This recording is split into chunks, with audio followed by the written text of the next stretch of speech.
Welcome, everybody, to episode 29 of the You Can't Comp This NBA podcast. I'm here with Adam Amy, our always co host. How are you, Ad? I'm alive and kicking. So that's yeah. That's I'm all you can e- ask for, really, isn't well, it? yeah. I shouldn't undersell it. Eagerly anticipating the who's going to come runner up in this year's NBA Finals. Yep, When we watch Game 7 tomorrow between beautiful. Miami and Boston. And we have a very special guest with us this week. It's Martin Holmes. Martin, welcome, mate. Hey, thanks. Thanks for having me on. What's been going on in the card world from your end, Martin? Um, Personally, not too much, but Okay. um, I haven't done a lot lately. Yep. But other than that, I've been keeping an eye on the soccer market with the World Cup coming up. So that's my big thing at the moment. Yeah, that's huge. The biggest sporting event in the world. Yep. So this week we've got a bit to go through. Martin's going to come on and talk a fair bit of soccer with us. We're going to talk about some Goldins auctions that have finished this week. hmm We're going to break down some playoff action as it's happening, and we're going to go through the All NBA teams too. And just to finish it off, we've got some really good listener questions too. So I think we should kick off with Martin. And Martin, the floor's yours, mate. Just have a chat to us about what's happening in the soccer world and what Yep, product is no kicking off worries. at the moment. And So currently, like the big product getting kind of sold and broken everywhere is the current release of the Premier League Prism. sure. That seems to be everywhere at the moment. Who doesn't love Prism though? It's like it's taken over WWE. It's easily the flagship of NBA. It's If we get a sport that nobody likes and Prism do a release, do you reckon people buy it? Yep, Like Yeah. dodgeball. How sick would that be? yep. People would. Well, Yep. we've seen what's happened with Topps Chrome. Yes. So looking at the soccer release calendar, according to Blowout, next month there should be a Champions League release, which is Topps Chrome. hmm So that'll be a big one. Yep. So that's Champions League. So that's like the best of the best in Europe. Okay. So that's the next big one, and then obviously we've got a World Cup coming up at the end of the year. So no doubt Panini will usually they release a Prism for the World Cup. Yep. I haven't seen anything on it yet. I'm not sure if they've scheduled anything. Obviously, there's a paper shortage going around, so they're struggling to produce Mm. cards, Yeah. as you know. Yeah. It's really But weird at the moment. Is like the releases in basketball are so spread out yeah, and they just keep getting pushed back and pushed back. So it's What are the like? I guess my big question is comparatively to things like we'll say NBA. Well, NBA is the easiest example. There's yeah. 750,000 releases a week. What is soccer like? Like, are there many different sets, or yeah, is it a little bit more staggered?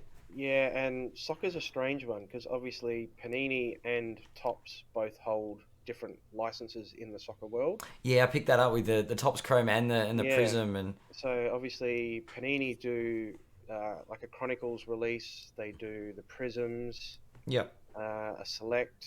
They've Okay. got a Mosaic they did last year for the European Championships, Yep.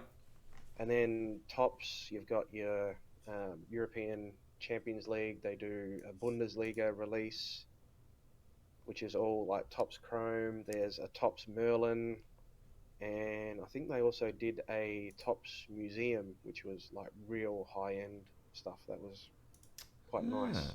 So how does it? Because I know so like the world game is a lot different to the NBA. Yes. Um, there are leagues galore. There's ways those leagues cross over with one another, Yep. and then obviously, as you said, the World Cup's coming at the end of the year. I believe in the World Cup, there's going to be a lot of players from a lot of teams that are probably licensed to either Tops or Panini. How does the licensing work? Does it like when it comes to something like the World Cup? Are there players that Tops can't touch or Prism can't touch, and vice versa? I haven't Or looked Panini? into that kind of as such, but so Panini will do. They usually do a Prism release, so they should do again. Yeah. And normally, so it'll be like your stock standard base silvers, colors. Yep. In terms of autos, there are some players that hold their own rights and whatnot, and they won't sign. Yep. Others, they're happy. They'll sign a piece of paper and They'll sign anything. yeah, basically. So Panini obviously have to pick their players very carefully as to who they get to sign cards and whatnot. Yeah. But yeah, most players will end up on a card. It's just there's only select few that will end up signing anything. Okay. I'm guessing that has an impact on autos as a general thing in the soccer world. And so does that sort of make, like, for example, Merlin more popular because it's got a particular autograph in it, whereas so Merlin, like a Prism product wouldn't? Like Merlin's a good product. There's a lot of the rookies out of the various European leagues, like the Belgian league, the Dutch league, whatnot. That if you bought Prism, which at the moment you can only get the Premier League stuff, you're not going to see that. So some of the bigger rookies that are probably set to explode this season coming up, you can't get them unless you get a Topps product. Oh wow. Okay, so that's interesting. Yeah, it feels like there's a learning curve when it comes to jumping into the market if you're a hardcore soccer fan, like what you collect and how you go about collecting it. Yep. So with the different products that you said Mosaic and you said Select. Yep. I feel as though in NBA, Mosaic is not everyone's cup of tea. So how do soccer fans take to a release like Mosaic? Pretty much the same. It's not everyone's cup of tea. Yeah. Like obviously, I'm a fan of Mosaic. I like Mosaic. Yeah. But there are people that they just don't like the design of the cards. Yeah. They prefer the simpler Topps. Yep. Design. So it's pretty similar to basketball. Some like Prism, some like the Select, some like the Mosaic, but I like the Mosaic. Yep. And is soccer where NBA's at, where they've got hobby, retail, and then they've got, in addition to that, choice products? Yeah. So in a lot of the Topps products, you can get your hobby boxes. And then, obviously, in the Panini products, you can get things like your hybrids, your megas, your blasters, your serial boxes. It's mainly Panini that do the various range of box releases. Yeah. They're prolific, aren't they, with their production schedule? No wonder they've run out of paper, actually, when you say it like that. Like, it's wild. Yeah. Yeah, Panini are not out of control, but I mean they just want to they want to capitalize. They want to make as much product as possible, to make sure that there's always supply for the amount of demand there is, I guess. Yeah, you release one product like Prism, but there's 6 different types of boxes you can buy for it. Correct, and there's one different variant in each, so you probably should get your hands on a bit of everything. Yeah. If your parallel's not in that box, you got to look elsewhere. Yeah, it's interesting. What's a cereal box? We don't have that in NBA. A cereal box, I've probably got one here. They're just a little box, and they've got like one packet, and I think they've got about 20 cards in them. Is that similar to a hanger in NBA? Yeah. Probably the similar to a hanger. Right, just in a little box. Is it spelled with an S or a C? It's a C. Like as in like a breakfast. As in cereal that you eat. Oh my god! It just reminds me of do you remember the variety packs of like Cocoa Pops and cornflakes and stuff you used to get the 10-pack? That's about the size that they are. Oh, so that's why. Would you rather open a cereal box or a hanger? I'm probably leaning towards cereal box personally. If they came in the lots of 10, like the variety, I'd be in for it. Like NBA, UFC, Yeah, just chuck it in a box. Keep it rather protected a little bit more. Oh boy, yeah. No, the product, it's interesting. It always intrigues me when I look at NBA and the vast range of products that there are, and to see other sports sort of going through that growth period and having different products. So, soccer or football, depending where you live in the world, it seems like an obvious sport to cover. Like, sure, basketball, like baseball, it's all Americanized, but this is a global game, and this is got global reach. Why wouldn't you have the world's biggest game? Logically, yeah. In a collect, obviously, as we've just seen, Topps and Panini vying for control, but it's all just having different player pools, which has got to make it a headache for collectors. But yeah, it's well, now that Panini owns Topps, maybe that isn't going to be such a big deal moving forward. There's a I was gonna say, and what licensing wise, are Panini sticking with football after Fanatics take NBA, or is I'm led to believe they will be. Yeah. I haven't read anything that says otherwise, but so? I'm Fanatics happy to be corrected Fanatics haven't taken the license to as far to as I know, football. they haven't, but it wouldn't surprise me if they poach it. I mean, it Yeah. is a very big market. We'll definitely see what happens when Panini do lose their rights to print certain sports, and how that impacts. If it does end up on a spiral, then maybe Fanatics do pick it up. But yeah, it's good to see that that football is one of those sort of it appears to be growing as far as hobbies go. It's definitely picking up. There's a lot more soccer card groups on the likes of Facebook and that now than there has been in 12 months. It's just exploding. Yeah, and well, it's interesting the timing, because the basketball spike, I guess, for the hobby was 2 years ago, or just over 2 years ago, at the beginning of COVID. So it's interesting that soccer didn't take off at that point, that it sort of waited, and then Everyone was doing NBA. Yeah, they had no coin left for soccer. that's it. NBA, baseball, and Pokemon. Don't forget Pokemon. Yes. Yes. But Hey, yeah, did you it's growing. I like. It seems like it's got a natural trajectory. Here in Australia, I guess it's not as big a sport, and it is growing. As a soccer collector, do you find it difficult to get product in Australia, or? Yeah, to get product, you have to go to the US and bring it in direct that way. So you can't get a box here in Australia without paying through the nose. Is it something? Because I haven't been to an EB in a while. Is it something you can just rock up to EB games and there might be a little bit there? No. No. No, not that I've seen. I mean, I checked my local EBs and Zings and all that regularly. The only football I ever see is Gridiron, NFL. Yeah, if you go to Kmart, you might be able to get a couple of packs of Match Attacks every now and again, which is like the dirtiest, cheapest of cheap that you can possibly get. And imagine there was a cheap version of Hoops. Is that what you? Yeah, pretty much. Yeah. Do you mean cheaper version of Hoops? Yes. Like a cheap knockoff version of Hoops. Imagine that. Yeah. That's Match Attacks. Yeah. Like some people obviously love that stuff, and it comes with like a digital game. You can play a digital game with the cards and whatnot, but it's not. It's not a collector thing. It literally is for the kids. Yeah, pretty much. It's a product designed for the kids. Yeah. Great.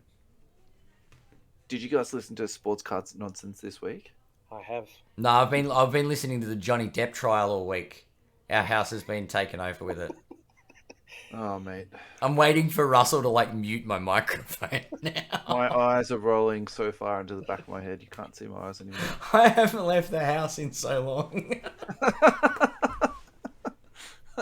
Oh, it's terrible. It's terrible. I don't know what we're going to do with ourselves. It's 3 days of deliberation. Anyway, not the point.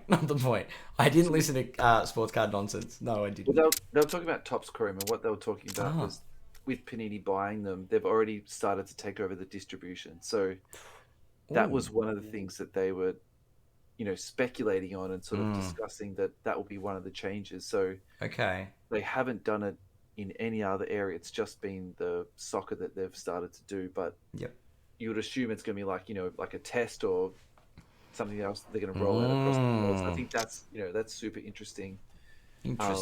And the person who they had on interviewing, he wasn't particularly fond of the changes that they'd made, and that's you would say it's relatively small compared to the rest of the the market. Yeah. Yeah. Because wasn't he saying that Fanatics had already looked at cutting 2 or 3 of their major distributors already? Yeah. Yeah, so Well, they that's had done.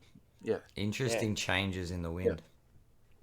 And then the other thing that they postulated on, like the entire sort of podcast crew, was that actually Fanatics is trying to take over Panini. So, yes. I mean, They're trying, and look, they've got a little bit of time left before the things change hands, and yeah, there's there's a few more years, isn't there, to like smash out a deal. But to me, that's just like the logical step now. Like if they're gonna be this umbrella company yeah, and they've got tops in the stable, they need Panini, I think, in the worst possible way. So, yes, but it's interesting to see a market where Topps Chrome and Prism exist. I mean, why not? Why can't they work it out so it can No, happen? I And think I think it's a great. I think it's actually just good for the hobby because yeah, there are older collectors that Topps Chrome is the upper echelon, and then you've got the modern day collectors that are they Topps Chrome doesn't the words Topps Chrome doesn't mean much at all, and it's all Prism, having a silver Prism. so I think the test pilot that they did was Topps Chrome OTE, and Yeah, that was the to say that that was not well received, I think that's being nice about it. You can still buy it from all retail markets, online Target in the US. yeah. It basically hasn't sold out.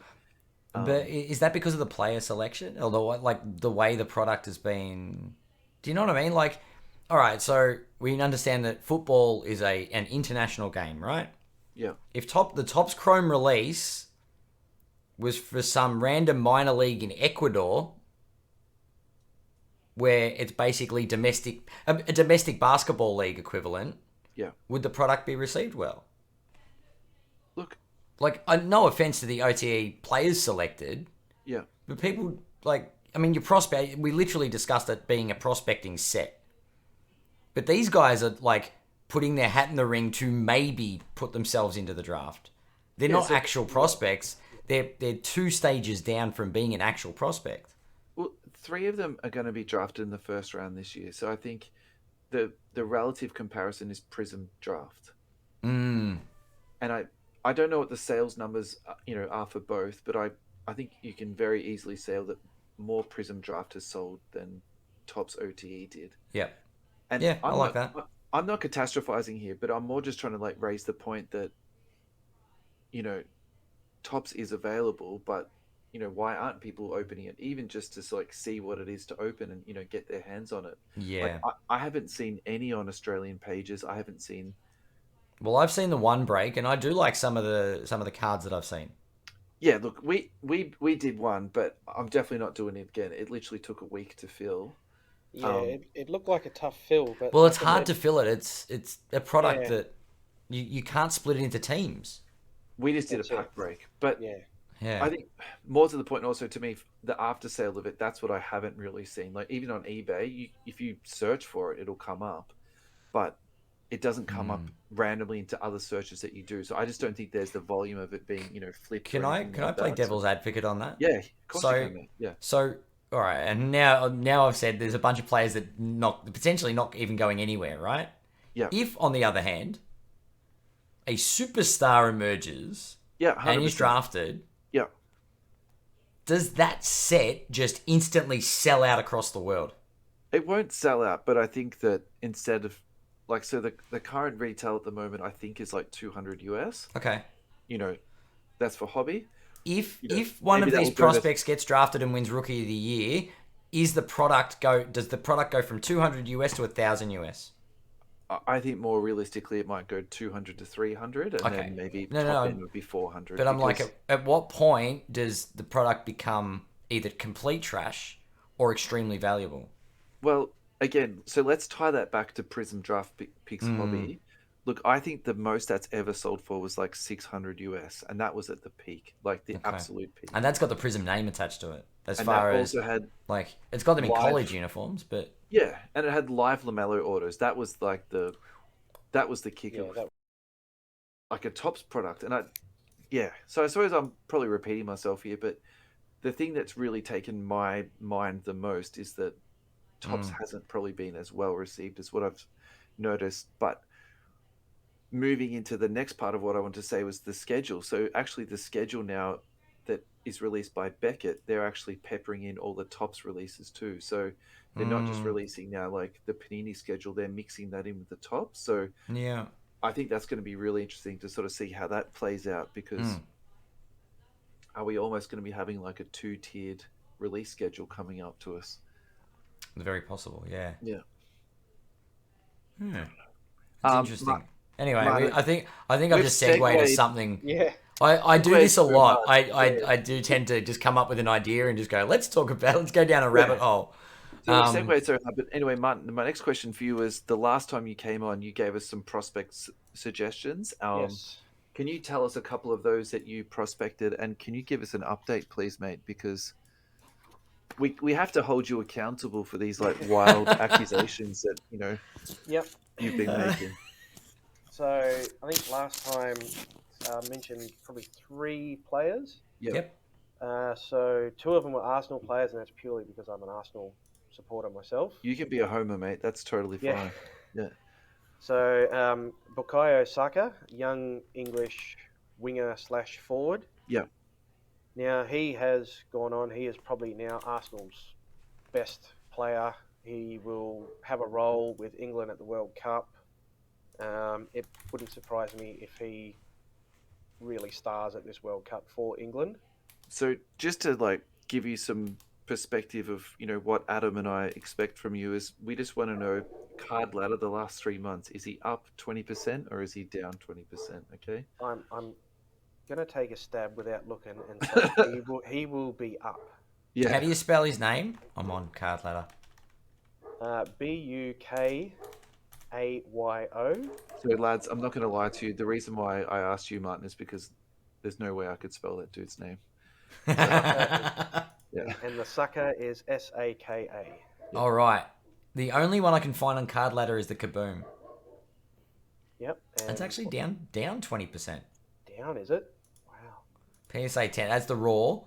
But down 20%. Yeah. Even the 10. Last sold $1,040 US on April 26th. Okay. Even Starting that's price probably, of $1,350. Yeah. So probably that's higher actually- than I would have thought. Yeah. That's So the actually raw, not that- the raw last sold was $620. Yeah, right. The Kaboom. So is that a buy at that price? Yeah, I would. If I had that money sitting in my account, I'd probably jump on one. And that's the thing. Like, you're right as far as, and we do run it back to things that do and don't make sense. Things stick out to me that a PSA 10 is selling for $1,000. So for like $400 difference, you can have the raw card or spend $400 and have a PSA 10. Like, yeah, you're right, Ed. That's I'm buying a PSA 10 at that price. It's the common sense move, isn't it? It is. Particularly the way grading prices are at the moment, and the cost to grade, and just simply, the time. It's you can send the raw card off, and spend $100, $200 to get it graded, and come back with a 9, or you can spend $400 and just buy a 10. Yeah. So, what are some of the factors that would make him drop down 20%, Martin? Honestly, I'd have to think end of season. Oh, Okay. okay. So it's Obviously- off season, is it, mate? Obviously, the season's only just ended like last week, and that sale was, what did you say it was, Adam? April. 26th of April was the last. Yeah. Okay. So Arsenal probably had a little bit of a dip in form, so that probably affected it a bit. Other than that, He's not injured or... no, he hasn't been injured. He's pretty fit. So all I can think of is obviously Arsenal's little dip in form, and obviously now in the off season. Yeah. So it's People sort are of. probably, I guess people are probably now looking at things like NBA and F1 Yeah. rather than soccer. Yeah, that's very it's possible. gone crazy, hasn't it? Well, we see NBA drops through the off season quite regularly. Yeah. Like we're approaching that time of the year where sort of like June, July, and we're in the sort of the downhill slope, except for you've got players that are about to win a Finals MVP or play in the NBA Finals, that And might. that's probably one of the big differences between like the NBA and any of the soccer leagues. So you guys have got 16 teams starting playoffs Yeah. where the soccer season finishes. That's it. Everyone's done. There's no playoffs unless you're in Australia or the US where we live on these final systems. Yeah, yeah. Well, I was going to say, but there's also the weird. Well, I guess it's not weird, but just with soccer, there's so many international games that Yeah, happen outside of the. Call them exhibition games, maybe. Is yeah. that probably So the? there was an exhibition game in Australia last week. We had the A-League All-Stars up Yep. against Barcelona. Mm-hmm. So Barcelona, most of the big teams, they'll do a world tour. They'll go to various places, do exhibition games. I think next month here in Perth, we've got 4 Premier League clubs coming and playing. So most of them usually play their young players and squads. So it's actually a good, if you Yeah. can get along or get footage of the game, you can actually do a little bit of prospecting on some of their younger players. Awesome. And well, I was going to say, with all the exhibition games, is that an opportunity for it to for players to be, I suppose, to go up and things like that? Not, I wouldn't say particularly. Like they, the Barcelona game last week, you could see that neither team were at 100%. Neither team were really putting in 100%. The A-League All-Stars had a crack late trying to win it, but you can see Barcelona were just in cruise control, really. Yeah. But I don't think games like that would really affect pricing too much. It's one of the. I guess there's not, because there's nothing much on the line. Yeah, that's it. If there's nothing on the line, players don't give it their all. They don't want to get injured. Geez, and don't want to start a new season with an injury. So I guess they do. It. You don't want a player that's worth 65 million pounds ending up injured for 6 months in an exhibition game. No, that would that would be quite unfortunate.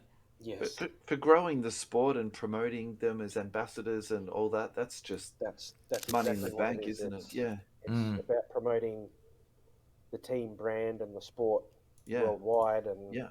shirt sales. Yeah. That's exactly what it is. The next group of Barcelona fans, like that's just Yeah. genius, isn't it? Yeah. What's another player that you did last time, Martin? How's that going?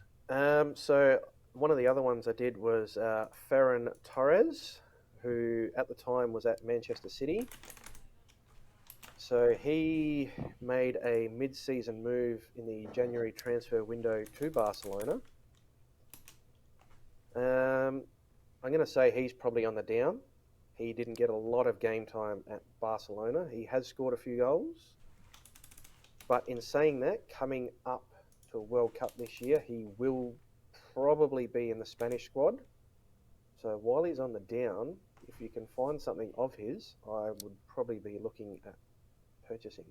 Okay, so even though he's on the down, you're still pretty high on this dude. Yeah, like obviously he's not getting a lot of game time at Barcelona, but Barcelona have been bringing in players left, right, and centre. Yeah, so okay.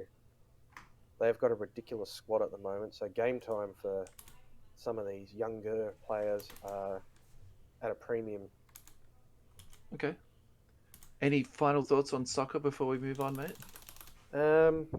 Obviously, like I've said, we've got a World Cup coming up this year. So if you do wish to look at trying to make a quick buck for the World Cup, look at some of the younger players that are probably 23 and under that will be making World Cup squads and could possibly have, like, all it's going to take is one breakout game, one goal, one incredible moment, and their prices will go bananas. Interesting. You're going to have, not just millions of people, but billions of people watching. Interesting. Yeah, radio. So give us a breadcrumb, Martin. What do you got for us? I've just recently purchased a couple myself. I've got them here. So I've got on the bandwagon of This one's speculative. I'm not sure if he'll make the squad, but he might. We love speculation on this show, Martin. Yeah. So, Camavinga, he's a young player for Stade Rennes in France, and he could possibly make the French squad. And I think if he does, he will probably shine. And another one that I've got on board is Reina Jesus, and he should make a World Cup squad for Brazil, I think it is. But even if he doesn't make a World Cup squad, he's in a very good league in Germany, and I think it's only going to be a matter of 12 months, and he'll probably be in the Premier League or at Bayern Munich scoring goals for fun. Well, I was going to say, so which sets do we have to buy if we were prospecting these? They're both tops. Tops, yeah. So, European. Anything sort of outside of the Premier League is tops, isn't it? So, yeah, basically anything out of the Premier League, you're looking at tops. Chronicles crosses a few different leagues, but I'd stay away from Chronicles. Chronicles is a little bit like the NBA Chronicles. Yep. Hit and miss. Yeah. Cool. All right. Speaking of the NBA, Yeah, let's get on it. So I think what we should talk about this week is Goldins Auctions, because we had a guest on probably about a month ago now, Brian Forsman, yes. and what they did was a flawless 2-case break, and they sold the lot. I remember this. Yep. Yeah, 2 of the cards they sent to Goldins, and one of them was an Anthony Edwards 1/1 on card auto. Mm-hmm. And you know, I can't speak for Brian's emotions, but he was quite visibly upset with the return. I think it returned $16,000 or $18,000, which was probably about 20 odd less than what they were, realistically expecting. So Yeah. there's been previous discussions around Goldins Auctions that actually, particularly for low end, you can get some really good bargains on there. And has the bottom fallen out of the market, or has the bottom fallen out of, Goldins Auctions? So I've actually just been spending a little bit of time just, looking at some of the auction results that have finished recently. And one I particularly want to talk about, I've put that into the link, boys. It's a Ja Morant. Actually, he's been graded by SGC. Mm-hmm. And Population of 1. Is that because it's the only one that's been graded by SGC? That was rough and unwarrantedly so. I don't know how they count the numbering, but I mean, look, it's once they regulate the hobby, we'll be fine. Yeah. So actually, I saw this on an Australian page, so I think that this was purchased by an Australian boy. And it sold for 15,600. Flawless RPA on card auto, 2-color patch, 9 out of 10. 10 for the card, 9.5 for the auto. Or have I got that? No, sorry, I've got it around the wrong way. 9.5 for the card and 10 for the auto. So, it's just because it's done the opposite way to... Yeah. When you see these numbers, though, how do you guys feel about that? Do you think that's something that is undervalued in the current I think market? someone's paying current prices, not future prices for the card. Yeah. For once. Yeah. Interesting, yeah. What do you think about that, Martin? Honestly, when you first showed me, I thought it was probably unders. Yeah. I would have thought you'd at least be thinking minimum 20. Yeah. But has it possibly gone for less because it is SGC and it's not PSA or BGS? Yeah. I would definitely agree with that. So the first thought that came to my head was that. The second thought that came to my head, it's not the standard vertical RPA, it's the horizontal one. The horizontal. And I've never done a price comparison, between the two, but I know in my head that these ones do sell for a little bit less, but I wouldn't say 50% less. And if you told me that this card went for 30K, I wouldn't be losing sleep over that. Like, that would be okay. So the person who bought this, on the post that they put up, they basically said this is going to their vault, and it's sort of a PC/life purchase, and I could not agree with that more. I think if you've got that money to spend and you've picked up something like that at that price, that's just absolutely unbelievable. Like, what a beautiful card too. Like Flawless just absolutely, nail that stuff. I just think it's Um, awesome. I yeah, honestly, it's good to see somebody picking up a card at literally at the current day price. I think, or unders of the current day price, yeah, rather than it going for $200,000 because someone thinks in a decade Ja Morant's going to have 2 MVPs or something yeah. and a championship. So look, I actually don't have a Goldins account, but I would say now that I've actually spent, sort of 30, 40 minutes just browsing through the page, there's actually a lot more low end on there than I was maybe anticipating in my head. So I would Mm-hmm. encourage people to, just spend 10 minutes and just search for the player that you PC and, see what comes up on there, because it's not all $100,000 cards. It's not all, $50,000 cards. Like there's stuff that goes for less than 1,000. So, Yeah, um, yeah. look, probably the takeaway from that is, the two things that I just said then, and also too, I'm going to get myself a Goldens account. And then, lads, I put in there the link that's got the most recent sales. Is there anything on there that takes your fancy, or is there anything on there that you wanted to talk about? Because the one that caught my eye, there's been a lot of doom and gloom lately about the industry's correcting itself and everything's going down. So Steph Curry, 1 of 1 Nebula Choice Prism, Mm-hmm. PSA 8, sold for 144,000 US dollars. Yes, it's a 1 of 1, but it's PSA 8, so essentially you might as well call it less than a raw card.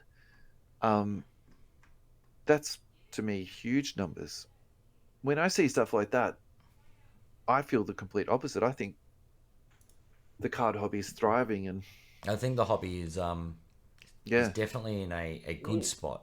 yeah, Well, I'm just looking through that list now, and the one that caught my eye was the 2019-2020 Panini Prism Gold LeBron James, numbered 7 of 10, yeah, PSA 10. So it's yeah, top three. yeah, It's gone for just under 70 grand. yeah, So just for a veteran numbered Prism PSA 10, and it's going for 70 grand. yeah. Mm. Mm. And then you scroll up a couple of lines and you've got the 07-08 Upper Deck Exquisite Dual Auto LeBron James Kevin Durant went for less. All right. Mm. You've actually opened up a really nice conversation here, Martin. So give us your thoughts on this.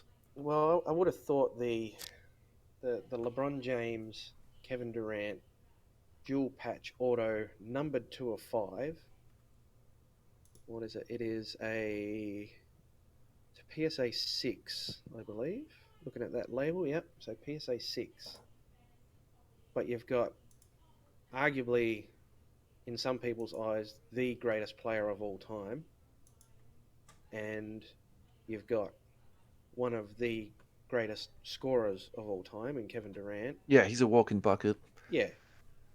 Autographed, numbered 2 of 5, and it's gone for less than a veteran Prism.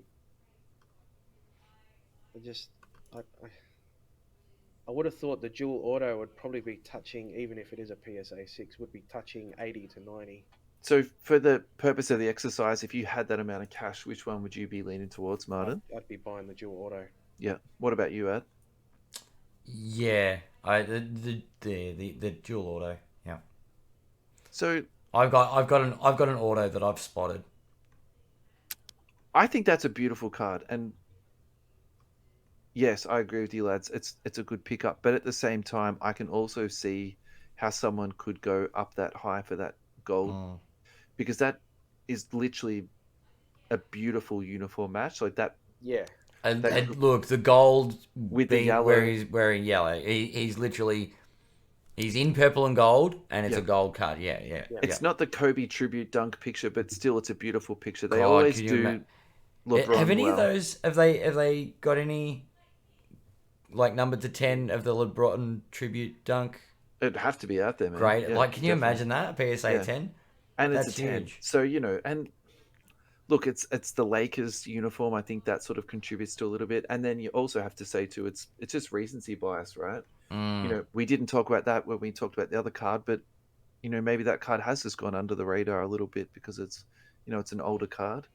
Yeah, this is true. Yeah. This is true. What did you pick up, Ed?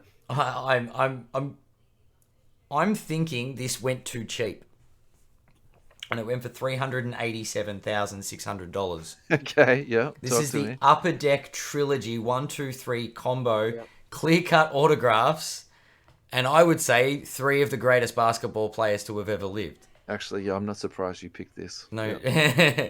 it has a LeBron James, Kobe Bryant, and Michael Jordan autograph. Yeah.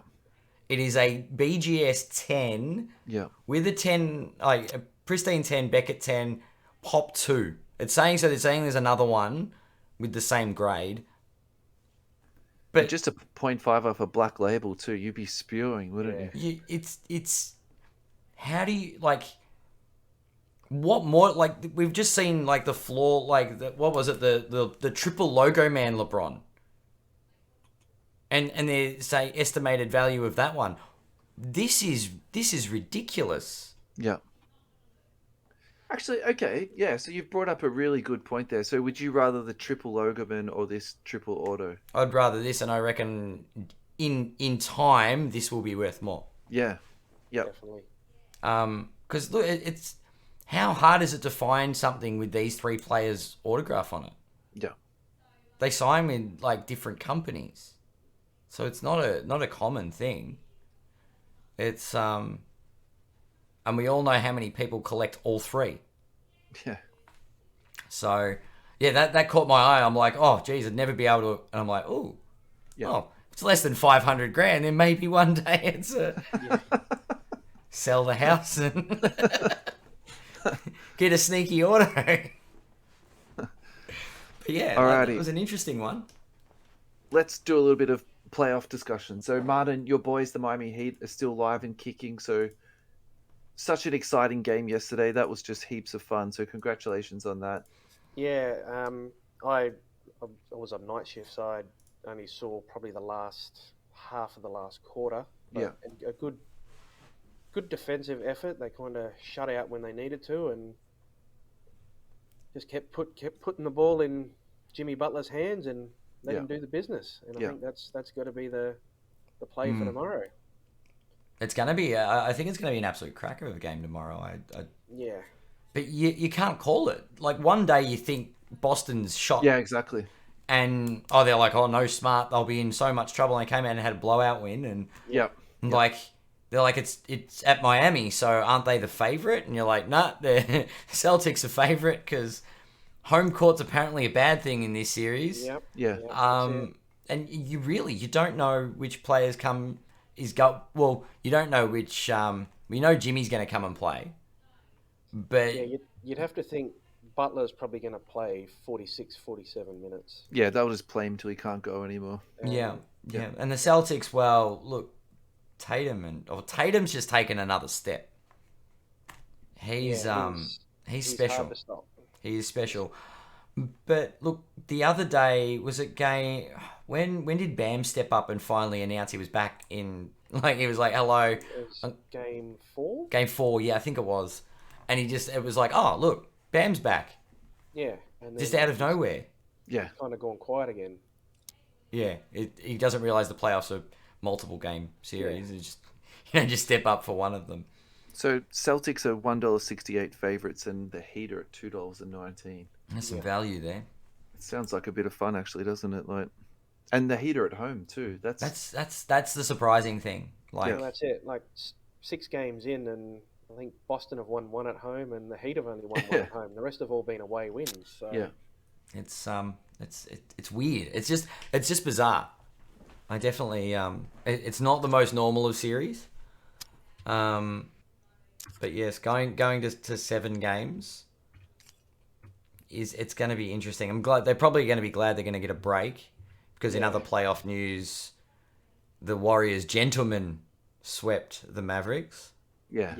That was nice of Steph to sort of say, let's let one go and let Luka get 1 win in the Western Conference Finals. Luka's got so much scoring punch behind him. It's not surprising they won 1 game, but the Warriors are just too good. Yeah, The Warriors are in very scary form. Yeah. And I think this is an example of a team that's timed their run to near perfection. And now Peyton is due to come back soon as well. There's something else we've got to factor in. So they're only going to get stronger. Yeah. I don't know how many more techs Draymond's going to get, but we know he's probably going to get rowdy in the finals. But Yeah. I don't He'll be know. right up on the My limit gut again. tells me that the Warriors are just they're really they've sort of paced themselves just right. Yeah.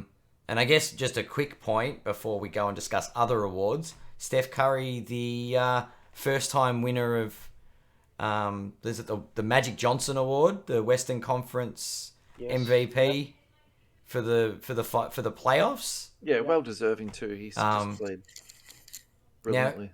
You'd say this is a 2-horse race in the East for the Larry. Is it the Larry Bird Trophy? It's a Magic versus Bird thing, isn't it? So Yeah. the Eastern Conference gets the Larry Bird Trophy. Yeah.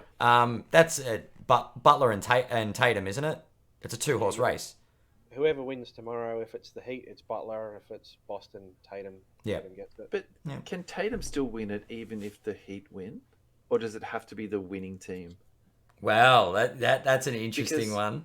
Like, to be fair, I would say Tatum has played better than Butler has consistently through the Over playoffs. the 6 games, yeah. Like through the yeah, entire even through the playoffs. whole so, lot, yeah. Yeah, well, it's assessing the entire playoff run, so...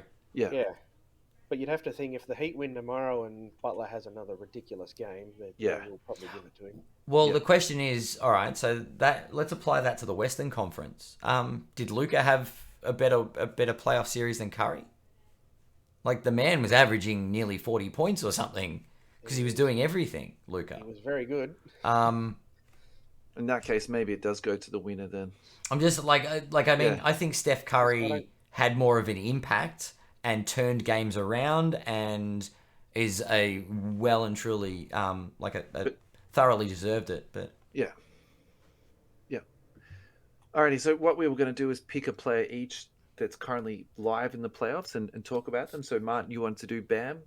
Talk to us a little bit about Bam. Yeah, look, Bam this season he's been well down on his all-star form of a couple of seasons ago. So And his card prices have been down too. These card prices are rock bottom at the moment.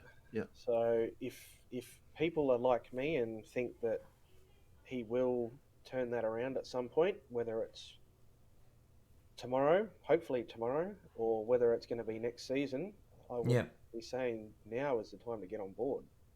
Yeah. So, And we know what he's capable of. Game 4 showed us that. He's definitely got talent, but he can't put it together consistently. I think the other thing for him too is he's a big guy. I don't think people collect bigs as much as guards. I think that's also a little Can I use the Rudy Gobert defense? What defense? It's just like, no, that's what I mean. Like but he's a defender. Like he gets, his reputation is through good defense, and defenders don't seem to get love in the hobby. Yeah, that's it. But and you look at it, they've always said Bam can defend any position on the floor, and he can. He's got that skill set. Yeah. He's just got to start putting it together and put his 15 to 20 points a night in and go from there. But he's not doing it at the moment. He is still young, so he's definitely got time to turn that around. So he's still from that same draft class as Tatum. Yep. 17, 18. So yeah, still only young. Very young. You want to do Derrick White? I did. Well, I wanted to do Jordan Poole, but I think we need to get out of the pool and just get on to current players. That's fine. We can do Jordan Poole. Nah, it's all right. I don't mind. Thought Derrick White was an interesting one. Yeah, talk to us.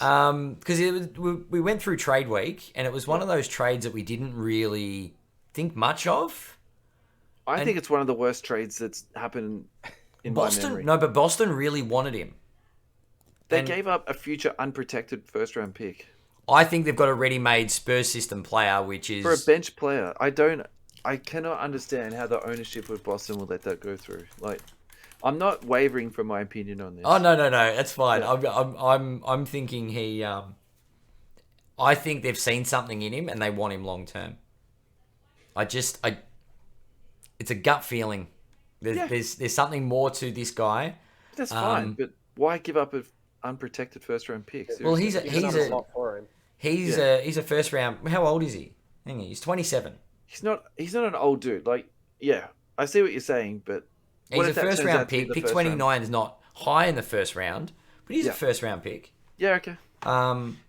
And he's been developed and showed that he can do the job. Yeah.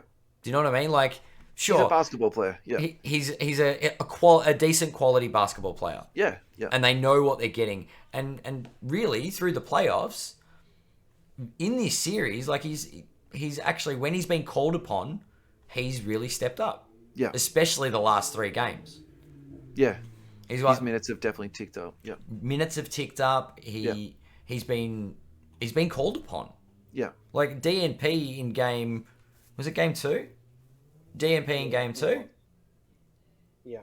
Did bugger all in game 3, and then 4, 5, and 6. He's like double-digit scoring. He's become an option.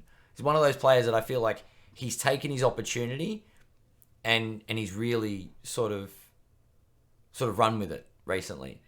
Just going to go on to card ladder. Yeah. Talk to us. We've missed the boat. The spikes happened. He's already at oh wait, no, that's Jordan Poole. Never mind. Joking. Jordan Poole's now only at about 500, by the way. So Jordan Poole is sinking. Well, no, he hasn't drowned. No, no drowning in this pool. I'm gonna keep making bad pool jokes. No, Jordan Poole still overall is up, by the way. Yeah. But he's now, I think, at his point. Derrick White, if you want a silver Prism PSA 10, last sold for $71 US. 150 pop count. So there's a few out there. A few people that have got backing the Spurs system. That's what I think. But the start of April, he was selling for just over 50. How much is he up over the last 3 months? 30. Like 50%. Yep, 32%. Yeah. So for me, that's a sell. I'm not interested in this dude long term. He's a bench player at best. Like, he's never going to be in the starting lineup. And realistically, Peyton Pritchard should be playing those minutes, and probably will be in 12 to 24 months. Yeah, that's it. Case closed for me. Martin, what do you think about that? Yeah. I think probably 12 months' time, he's at the Lakers. Oh, wow. Going from the Celtics to the Lakers. Sinking. Is he part of the Westbrook trade? Or the Anthony Davis to the Celtics trade? We're going to try and stitch up I think Boston. Adam, no one wants Westbrook. No one. You can't convince anyone. Yeah, no. Not even the Sacramento Kings are going to trade for this dude. It's not happening. That's all right. I reckon our new coach is going to find a way to work with him. Yeah, fix everything. Yeah, we fixed all right. a lot. So my pick is Grant Williams. So the reason I'm picking this guy is because there's regular season basketball where there's set rotations and everyone plays their prescribed role, and then your minutes don't really vary too much, as opposed, with the exception of injuries and stuff like that. Then the playoffs come along, and then teams play to matchups that work, and players either can play or they can't play, and Grant Williams has shown that he can play. So I think that he's a prospect to keep your eye on because he's still a young man. And also, I would also say too that other teams, if Boston can't keep him, he'll go to somewhere else, and he fits the modern NBA role of a big guy. Yeah, for sure. Currently is up 70%, and his last silver PSA 10 sold for $76. So you might kind of argue now is not the best time to be buying him because it's, right in the middle of this sort of, deep run. Well, if you've got a Derrick White, you could sell one of those to buy and get yourself a Grant Williams. If you're holding Derrick White, sell it all now. This is the time. Yeah. But so look, I would caveat this with I wouldn't be racing out to buy Grant Williams right now, but I would be definitely, queuing up some stuff in your eBay. I'll be, looking at this over the next sort of 4 to 6 months. He's going to be all right. So I'm gonna put something out there to this. Yeah, talk to me. In the off season, where people forget about player performance. Yeah. Is this where those kind of players that you're keeping an eye on? Yeah. Drop, and you should be looking to pick up. 100%. Yeah. And we've spoken about this a little bit before. Like, I will I routinely plan to buy one card a year in the off season, and it's Yep. usually something that's quite nice. And I've Yeah. been saving up for or whatever, and yeah, I try and do that. I Yeah. think this year is going to be doubly juicy because we've had a massive drop off in card prices already. So, Yeah. Yeah. it's actually I'm really looking forward to this off season to sort of see what my yearly purchase is going to be, because I think it's going to be super sweet. Yeah, it's going to be Yeah. an interesting off-season, that's for sure. Yeah. What was the last thing we wanted to talk about? All NBA. So all NBA teams are released. Yep. We did the same exercise, didn't we? Yeah, pretty much. So what were your surprises, lads, for all NBA selections? I think I mentioned this on I may have put it on our Instagram. Yep. That somebody spelt Stephen Curry wrong, and they spelt it Devin Booker. Yeah, that was my only surprise. I think from the first and second team, like I don't really pay much attention to the third team. I think by the third team, you're like, oh yeah, cool, you made it, congrats. The first and second team are interesting.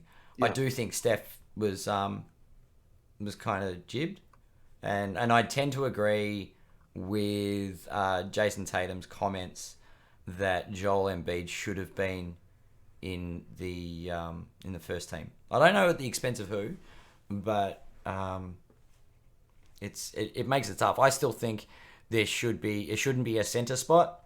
You should have sort of the center / forwards as 3 spots. Yeah. And that way you get 2 centers in, you put one of them. If you were to, like, you're telling me you wouldn't play Embiid and Jokic in the same team? If you had them on your roster, yeah, you would never take them off the court, right? Yeah. It's like, Joel Embiid's been traded to the Nuggets. They're both centers. One of them's going to have to play off the bench. Yeah. No, you'd be like, how do we play with 2 centers on the floor? Yeah. One's playing power forward. Probably be Joker. It's a really good hypothetical. I know what Yeah. you're saying there. Yeah. Yeah. Anthony So- Davis does it. Yeah, He but wants if to that play was the floor. case, if you were going to put Embiid in the first team, who are you dropping? Yeah, that's where I'm just like, See, because you can't drop Giannis, and the only other forward listed is Tatum. Do you drop? I think Tatum could very easily go into a guard spot, but who do you get rid of there? I think Tatum makes the second team. I think Tatum posting that was Jason Tatum saying, I probably deserve to be in the second team because Embiid's in the second team. I don't think it's a tragedy if Tatum is in the second team. Like I think he's being humble to an extent. He's like, I love the fact that I made the first team and I had a great season, but you've got the runner-up MVP in the other team. Yeah. I don't deserve my spot. if they This change guy the should be rules there. to like what Adam suggested, which I have to admit I agree with you on that one, Ad. I think that makes a lot of sense. You just have Yeah. 2 guards and 3 front court players. There's no shame in Tatum being All NBA second team, just as there's no shame as Embiid being All NBA second team. No. it's There's just- no shame in it. It's just so competitive. Yep. It's just so competitive, you know. Yeah, for Martin, sure. what were your takeaways, Then, man? like for me, Tatum can play a guard role. Yeah. Tatum's capable of playing anywhere from that 1 to 4 spot. So So do you like would you Booker keep on this? Tatum over Booker? Yeah. I just I don't know what it is, but Booker just before Chris Paul came along, Phoenix weren't all that great with Booker. Yeah. I'm not saying he's not a great player. I'm not saying he can't shoot the lights out. I'm saying he probably doesn't deserve a spot in the NBA first team, All NBA first team, and I think So- Stephen Curry does. The Yeah, counter for argument me, for that yeah, is the like record, because they were the best team in the league by So put Chris Paul in there. a long way. He's responsible for it. He gelled that team together. My opinion is he's the glue guy. So Chris Paul, who let's be honest, he's the one who has probably dragged the Suns to that upper level since he's come in. Yep. Only made third team. Yep. I Interesting. think that was to do with games played. Possibly, and then, but I'm just saying, like, you can't argue that Chris Paul isn't a major contributing factor No. to this Phoenix team's success. He got a Thunder team that had no right to get Yeah. to the playoffs. That were trying to lose. Yeah. Yeah. Yep. So he played 65 games this year. So I don't know. I just If he had played 82 games, yeah, he probably would. he makes been Chris Paul first makes team. everybody around him like 20% better. Yeah, but yeah, So I do you do take think though 20% credit off Devin Booker and elevate another player? I mean, I think being pragmatic here, I think Chris Paul is the person that is making the team better, but his numbers also Mm, don't particularly, his personal numbers don't reflect that. yeah, So in that instance, Booker has got the better player numbers. So yeah, he yeah, deserves to be an All NBA. I think that's yeah. how I'd sort of I perceive still that. think Yeah. overall Steph Curry had a better season than Booker, but Okay. So Again, he missed how many games did Curry play? he He missed a missed. lot of games too. Curry would have missed some time. There was a lot of injury concerns and timing. That's what I mean um, And is that the about. same then with Embiid because he missed games too, Oh, didn't he? 100%. And Joke didn't miss a game at all. So Yeah, Steph Curry played 64 games too. yeah, Stat Muse. Dun, dun, dun, dun, dun, dun. Yeah. Games played 64. Yeah. yeah. Too Steph slow, Curry. Ad. Well, like you said, Jokic didn't miss a game, and the way he's built, he probably won't miss a game for the next 3 or Ever. 4 years. Yeah. Field goal percentage. Nah, it Alrighty. wasn't. It So we wasn't. were going to do a player each from the All NBA first team. Can you guess who I'm going to do? After my argument about who should be in the first team? Who are you going to do, Ad? I'm going to do Devin. Oh, wait. Stephen Curry, who's actually up 5% on his tops, Yeah. 2009 tops rookie card. Last sold for 10K. This is a base card PSA 10. Okay. Up 5%. That's a decent amount of money. So Cherry did a question on their Twitter this week about Steph Curry, and they were asking about, is this a good buy or not? And my reply, it was about the rookie card, and my reply was that maybe the real question should be is his numbered rookie stuff in the future, is that going to be $1 million card? Because if I'm prospecting ultra high end, I think buying the low numbered Steph Curry, which is currently sitting around the $500,000 mark, Yeah. in my mind, there's no reason why they can't 2x to that $1 million spot. Because Yeah, so my argument for that is the Jordan stuff that nearly went to $1 million or did go to $1 million, recently. Yeah. The pop count on that is going to keep going up. With this like ultra low Steph Curry stuff, that's to 10 and to 50, that's it. So My question is going to be, how good is this guy? At the end of the day, when his career is over, how good is Steph Curry going to be remembered? And their I think, favorites to win the chip this year. I genuinely think he has had a more profound impact on the game than LeBron. I'm not saying he's a better player, I'm saying his impact on the game. Do you mean the social impact, like as in Overall, yeah. His how impact people on... like him and Yep. And when I was coaching junior basketball, every kid wanted to be Stephen Curry. Every kid. It's annoying because when you got an under 12s team and they're all trying to jack threes and they can't even, the ball lands at the free throw line. But it's I agree with that 100%. it's profound. That singular part I agree with. Yeah. My thought about that is that it's going to be interesting to see who wins more chips between those guys. So I think Steph. because has Steph got two more in the back? Because I think they can win this year, and then next year he'll still be pretty good, but maybe their kids are coming up a little bit more. I think Kaminga's got more in the basket. I think Moody's going to get better, and maybe Wiseman will make an appearance. So they'll have a good team again next year. Yeah.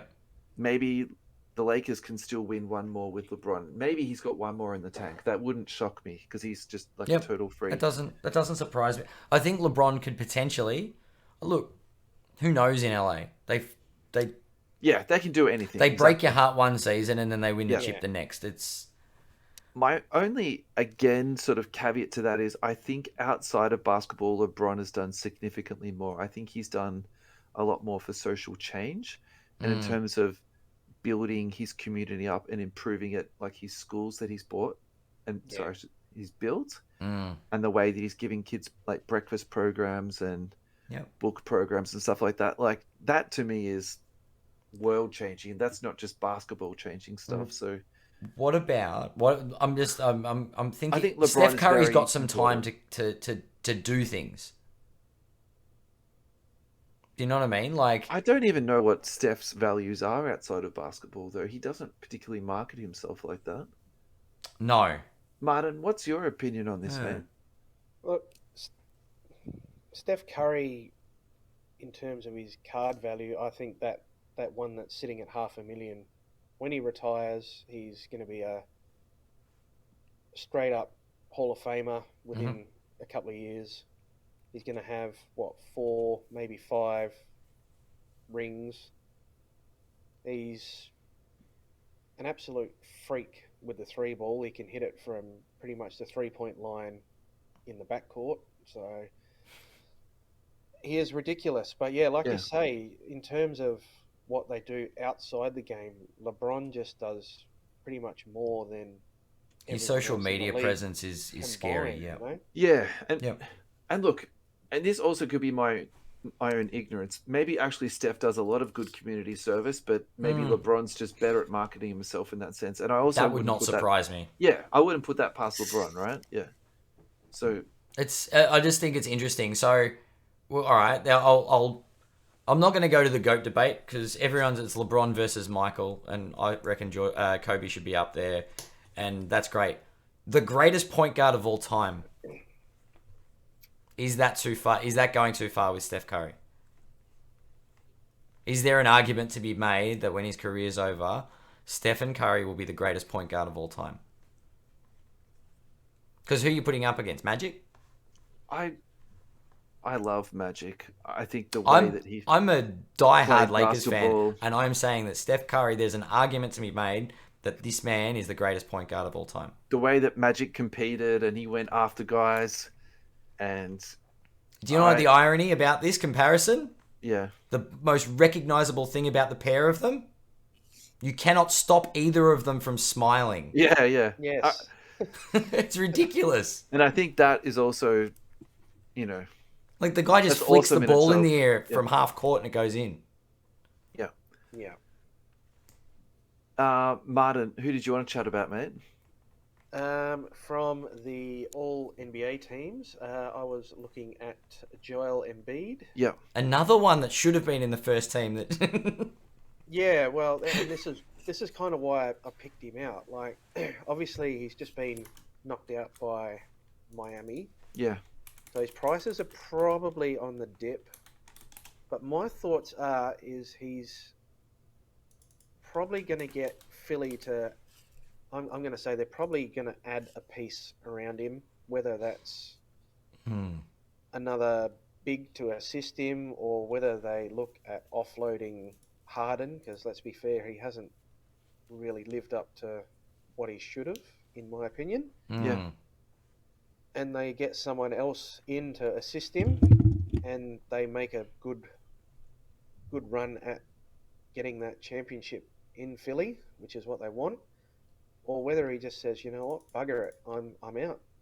Get me somewhere, and he could end up in one of the big teams vying for a title somewhere else. I like that. We'll trade Anthony Davis for Joel Embiid. Done. Well, I thought you would have offered Westbrook, Ad. I'm keeping Westbrook. At this point, I don't think he asked for a trade. But look, if it happens again and it's an Eastern Conference semi-final knockout next year, does that option come up and he says, you know what, it's not working here? I don't know. I think he's like a Dirk Nowitzki in Dallas. I think he's a Philly boy through and through. Yeah, I he's think there he fits that city so well, and yeah, I actually can't even imagine him in a different uniform. Do you know what I mean? Yeah, he's been there a long time, but yeah, there's only so many. At what point is Philadelphia overprocessed?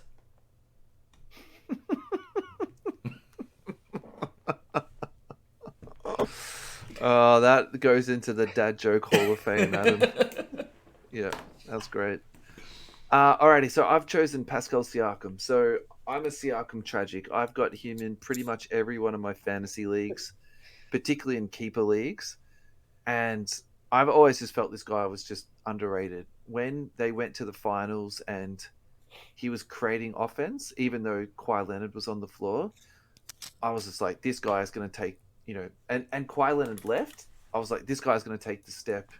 He's going to be 25, 30 points a game. And it just didn't happen. He's had injuries. His numbers really haven't been that great. I think part of that is sort of the equal opportunity offense that they've run in Toronto, and also the volume of 3-pointers that they shoot. And then I could not believe he was named All-NBA third team, but I'm so happy because I think he's the type of guy that has been playing really good basketball for a long time, but has just never had the respect, I suppose. His silver PSA 10 rookies, this is absolutely shocking for me. $188. They're actually down 27%. The real dollar change on that is $72. Despite all of that and how high I just sort of said I was on this guy, I don't particularly think that that's a strong buy. He'll probably trickle up a little bit, and you could buy this, and I don't think you're going to lose a lot of money out of it. But do I think this is the best purchase that you can make with $188? Like, no, I honestly don't think that. But just for me, I think that's one that I'll definitely again be keeping my eye on, and So I'm probably going to buy one about, this off season though. Question about Pascal. Yeah, does he play in the wrong country? What do you mean? He plays in Canada. He's a Toronto player. Like, does that impact his value? Is Toronto just a bad market for players? I mean, I actually don't think that matters all that much anymore. Like, we've had this conversation about Memphis, and we've had this conversation. We had this conversation earlier in the year, and DeRozan has gone up since going to Chicago. Exactly. Oh, I see what you're trying to say. If he I won't use the Bulls as an example, but I don't. Do you think that's a direct correlation? I think that's a factor. Because I think DeRozan was great in Toronto, but his numbers got better from when he went from San Antonio to Chicago. But yeah, I suppose what you're saying is his best basketball was in Toronto, right? No, I don't think so. Oh well, I think his best basketball's been in Chicago. I'm sorry, I don't think his best basketball was in San Antonio. No, I think he played well in Toronto and better in Chicago. But I think being in a market like Chicago, impacted his value because the fans, I don't know, maybe Canadians don't collect basketball cards. Look, I don't think, to be honest, I don't think it matters that much. I think with League Pass, I think with all the the accessibility that we have these days to to basketball footage, no, I don't think it's a big deal. But maybe you're right. Maybe that is something that's holding him back. But as far as like not his skill, obviously, but his card perceptions and his card values. Yeah, look, if he goes to a big market team, does that change things? If he goes to Philly, I think if he went to a big market team, he would probably get a bit of an uptick. Okay. If they trade him to Boston, I feel like I've been outvoted here. Look, lads, you're probably right, and I've got blinkers on this guy. 100%. Yeah. But it's and look, big market. I don't know, hobby versus like the hobby versus the game is very different these days. Yeah. Because Los Angeles were trash this year, but they're still a big market. Yeah. And people like just blindly collect purple and gold.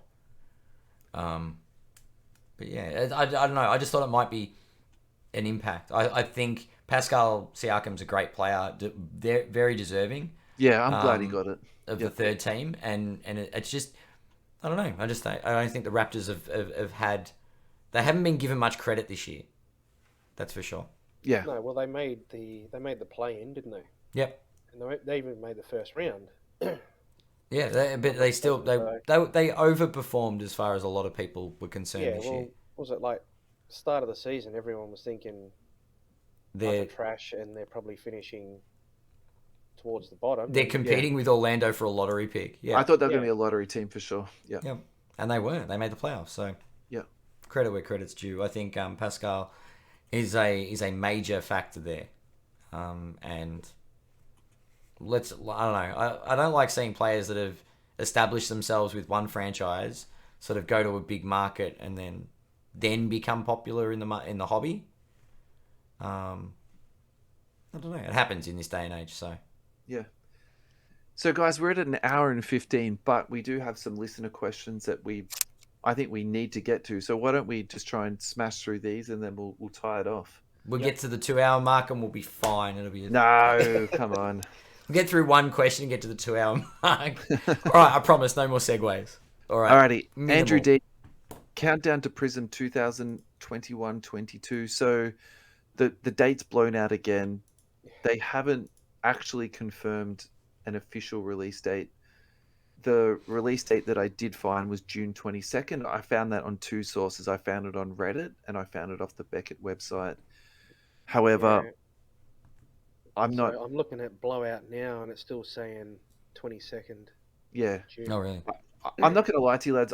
I don't even think that's true, to be honest. Because, I can't see that happening. yeah, if you've bought pre-order boxes, I wouldn't be betting your life that you're going to get them on time, boys. I think that's really wary.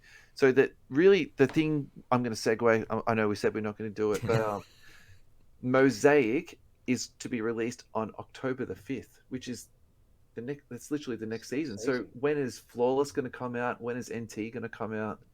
Like, that's wild. When's iMac coming? It's post-Christmas, probably. Well, yeah, that's right. Is it going to be next year?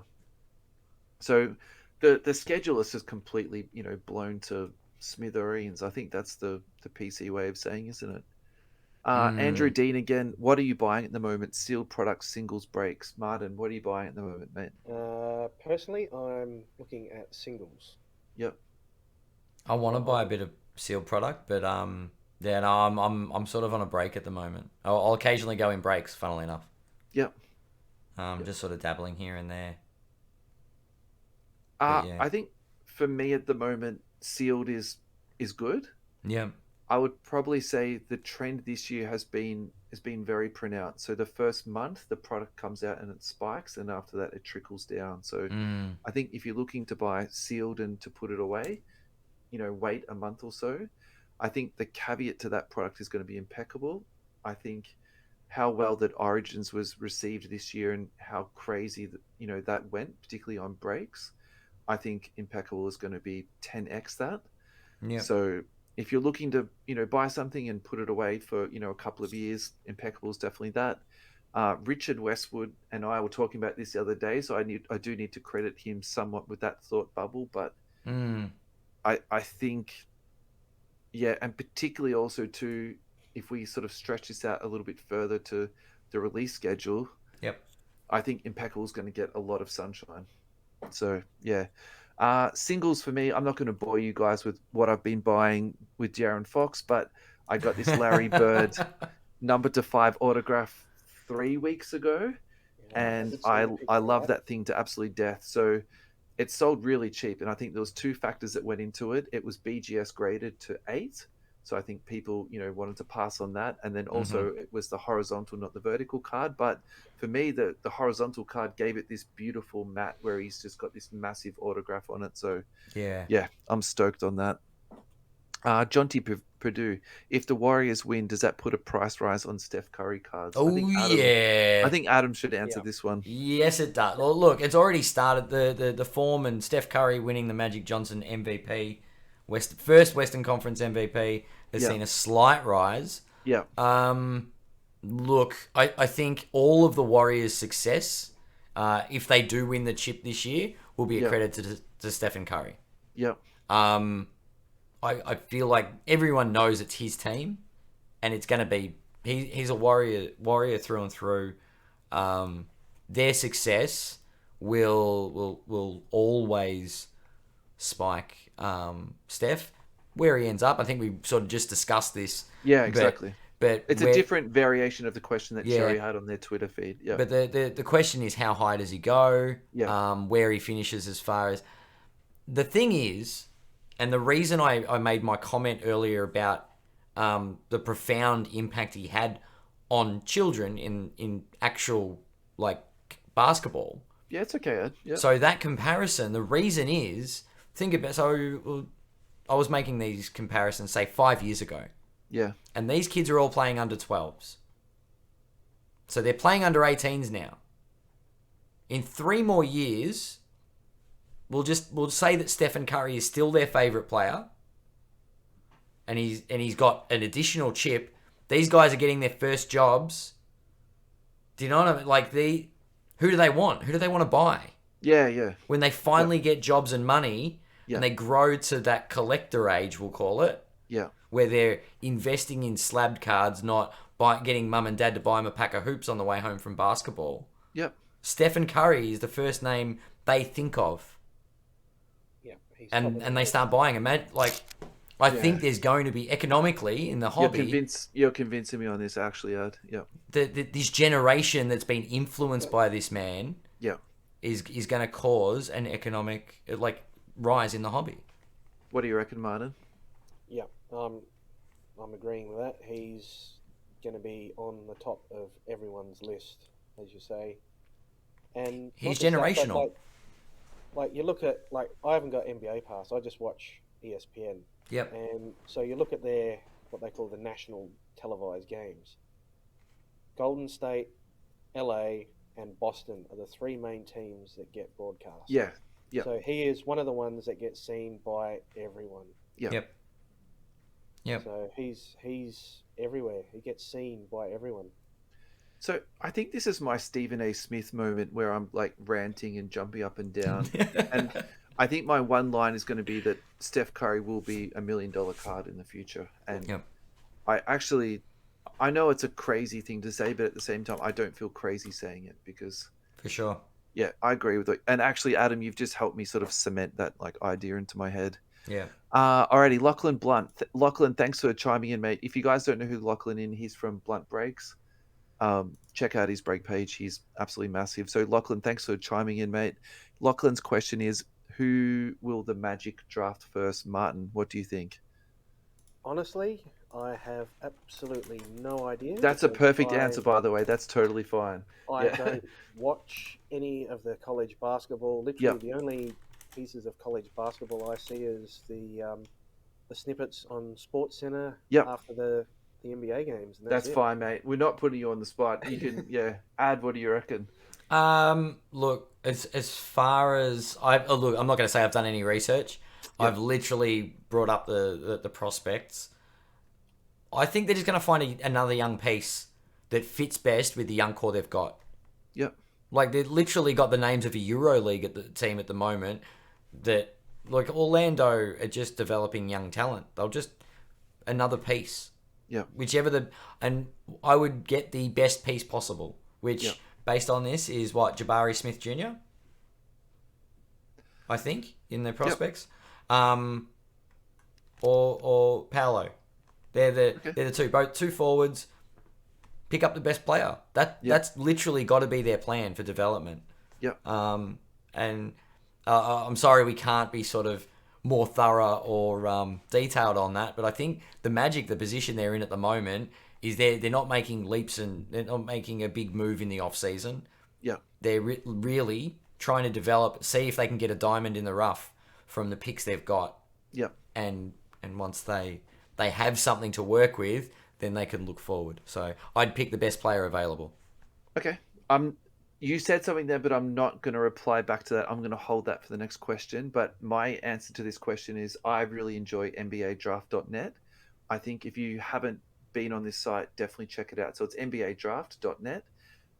What they do really, really well is the player reviews and also the analysis of each player. So, and then after that, it's easy just to go onto YouTube to check out some footage. So look at that, Jabari Smith. on their big board, they actually have Chet Holmgren going second.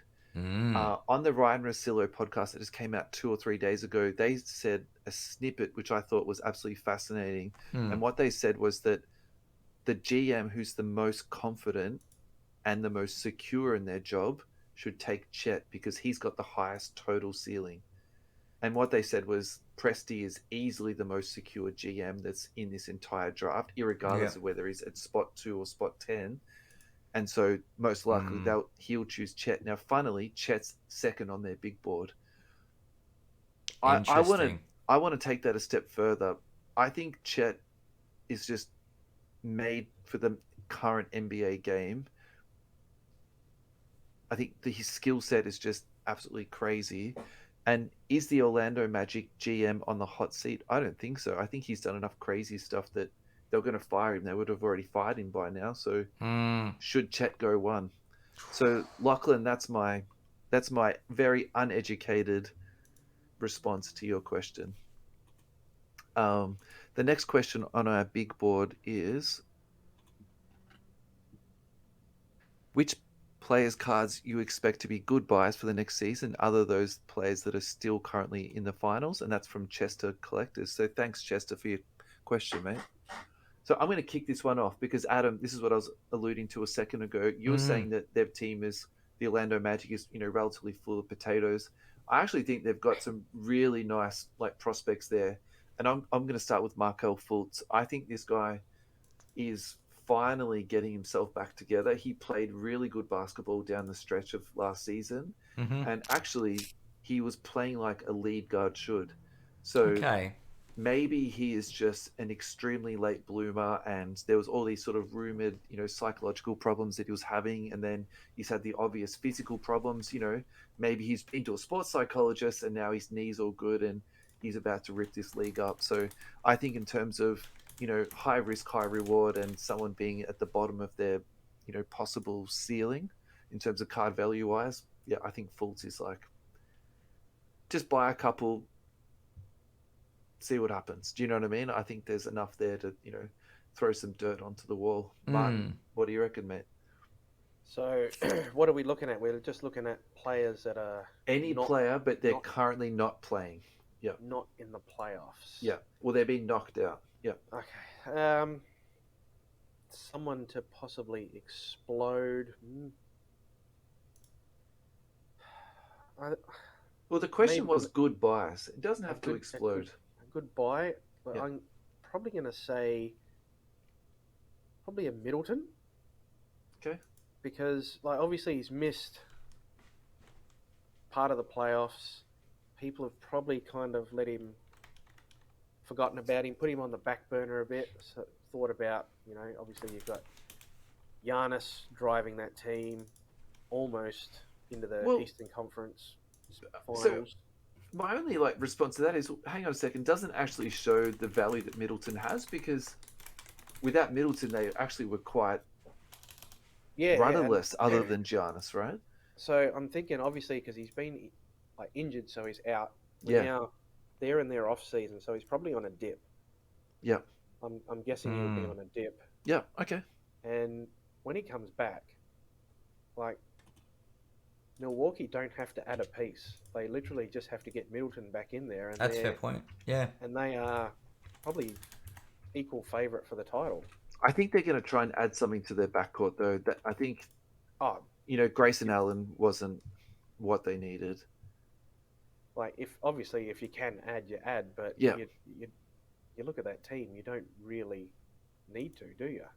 Hey, Martin, do you know the value of his PSA 10 silver rookie at the moment by any chance? Not off the top of my head. It's $1,600. Is it really? So is he up or down? No change, actually. He hasn't had any sales. Yeah. Well, there you go. Yeah. There's only 20 of them too. Oh, short. Very, very small pop count. Okay, that's a nice little hot tip.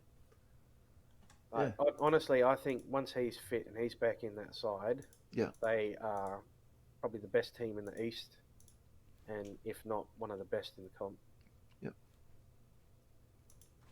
Big ads. What do you got for us, big fella? All right, I'm gonna name some big-ish cards that I think are on the decline and maybe worth a look in the off season. Talk to us. Well, I'm actually going to go back a couple of years into a draft year. And I'm going to talk about the Ant-Man himself, Anthony Edwards. Okay. And LaMelo Ball. Okay. Both of which have silver prisms that are below the 1K mark.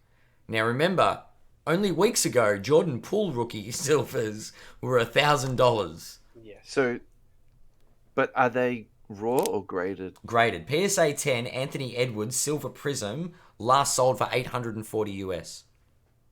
Seems low, doesn't it? It's down almost 10%. Yep. This is their big year. This is year 3, right? Next year. Yeah. This is where it's like the make or break bit of there. And I think Anthony Edwards has already showed that he's a player. He's definitely going to be a factor in the future. Yeah. The other player there is LaMelo Ball, and if you're buying on the dip, the last 3 months LaMelo is down 67%. Silver Prism last sold for $919 US.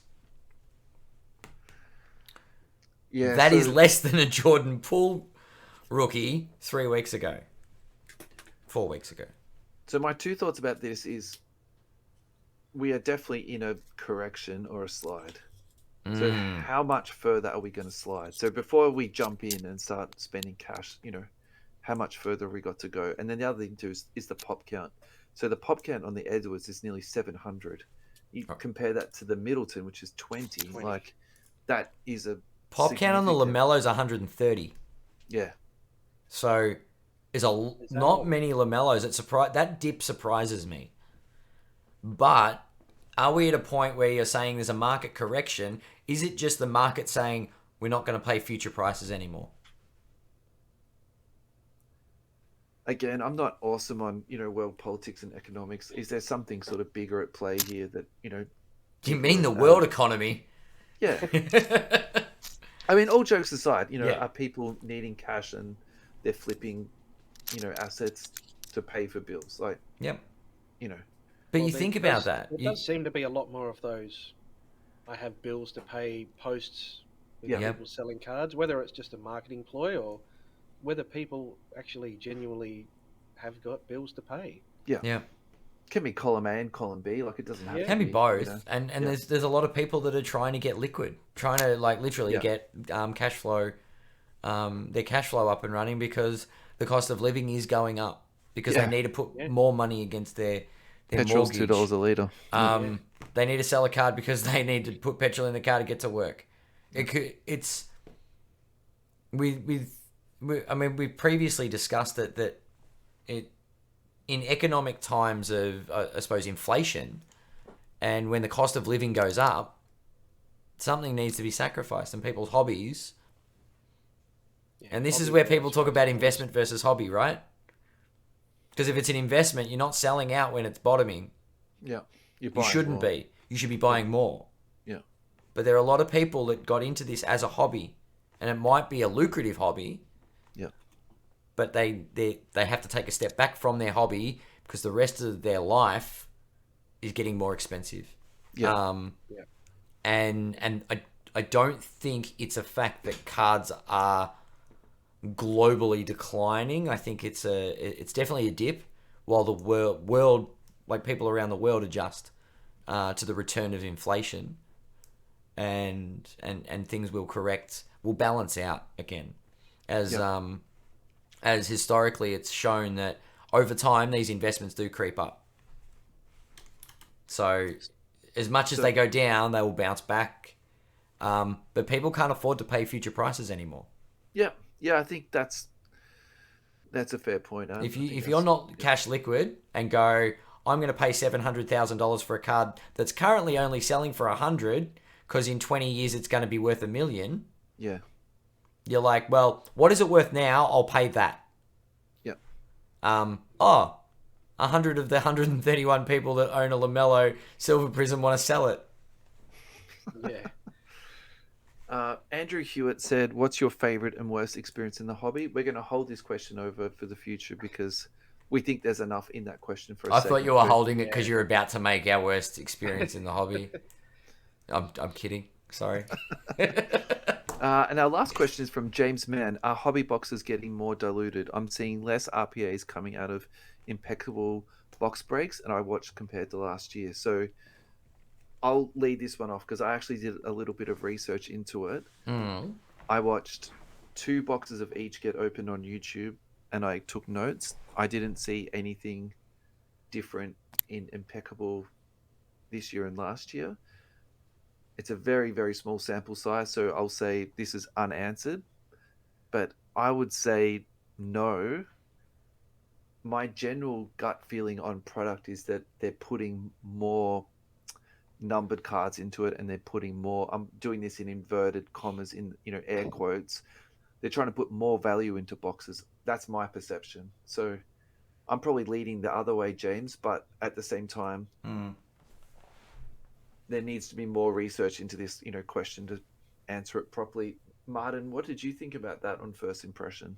So I'm gonna try and look at this at the soccer perspective. Yeah. Give us the soccer angle, man. Yeah. I think the hobby boxes have the premium hits. So your Prism hobby boxes have your color blasts, and let's be fair, they are the most sought after card. Yeah.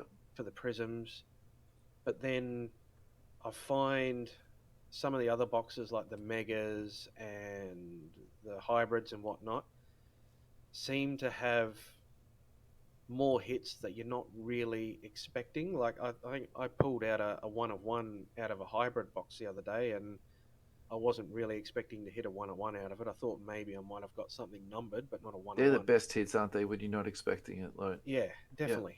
Yeah. Even if it was a team that I despise, but it's still a 1-of-1. Was this a personal or for a break? Personal for me. Okay. Just burn it. Just just do a platinum and just rip it up with like a card shredder. Yeah. Oh yeah. Yeah. But yeah, I think some of and you're getting numbered cards and autos out of the hangers and the smaller boxes and stuff now. So does it kind of take away the value of the hobby box when you can spend less on a lesser box and still get a hit?